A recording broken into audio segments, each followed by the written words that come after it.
মানুহে গেছৰ বাবে কাক দুখ দি আছে শাকক, কাক দুখ দি আছে সান্দহগুৰি। আপুনি কেতিয়া লাষ্ট খালী ভৰিৰে মাটিত খোজকাঢ়িছে, কেতিয়া আপুনি সূৰ্যৰ পোহৰত ওলাইছে? দিনটোৰ আৰম্ভণি জীৱন্ত খাদ্যৰে কৰক। শাকে পাতে ভক্ষণ সুপুৰুষৰ লক্ষণ।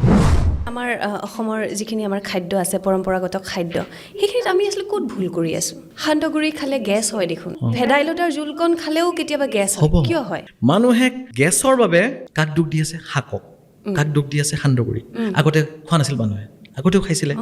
মেইন কাৰণটো হৈছে আমাৰ ৰাতি দেৰিকৈ খানা খোৱা। কাৰোবাৰ যদি গেছৰ সমস্যা আছে, ৰাতি সোনকালে খানা খাই চাওক, পাৰিলে 7টা, নোৱাৰিলে খুব বেছি 8টাত খানা খাই শেষ কৰক, তাৰপিছত একো নাখাব। মাত্ৰ 7 দিনৰ পৰা 10 দিন চাওক, আৰু ডেইলি অলপমান ফিজিকেল এক্টিভিটি কৰক।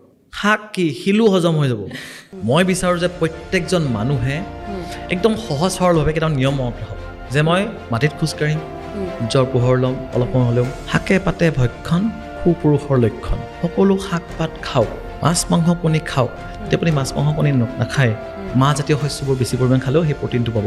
দিনটোৰ আৰম্ভণি জীৱন্ত খাদ্যৰে কৰক। জীৱন্ত খাদ্য মানে হৈছে যিটো বস্তু মাটিৰ তলত পুতি থ'লে গজালি মেলে, ধৰক বুট, মগু, বাদাম, ফল মূল, ডিম বা কণীটোকো মই বীজ বুলি ক'ম, সেইটো খাব পাৰে। ৰাতিপুৱা আপুনি আৰম্ভণিটো কেতিয়াও কাৰ্বহাইড্ৰেট বা শৰ্কৰাৰে কৰিব নালাগে। ধৰক ব্ৰেড বিস্কুটৰ দ্বাৰা ৰাতিপুৱা আৰম্ভণি কৰাটো অনুচিত।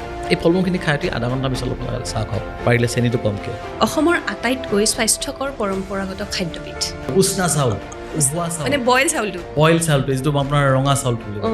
উহোৱা চাউল। ভাত, অসমীয়াৰ খাদ্য, ভাত খাবই লাগিব। আমি বটোৱা কাৰ্বহাইড্ৰেটো পালে, লগতে ইয়াত উচিত পৰিমাণৰ ফাইবাৰো পাব। সেইকাৰণে মোৰ মতে উহোৱা চাউল, উষ্ণা চাউল। কিন্তু যদি আপুনি মোক সোধে ডিছ কি, সেইটো হৈছে পন্তা ভাত, অৰ্থাৎ পঁইতা ভাত। পঁইতা ভাতৰ নিচিনা সুস্বাদু খাদ্য আৰু নিউট্ৰিচিয়াছ খাদ্য নাই।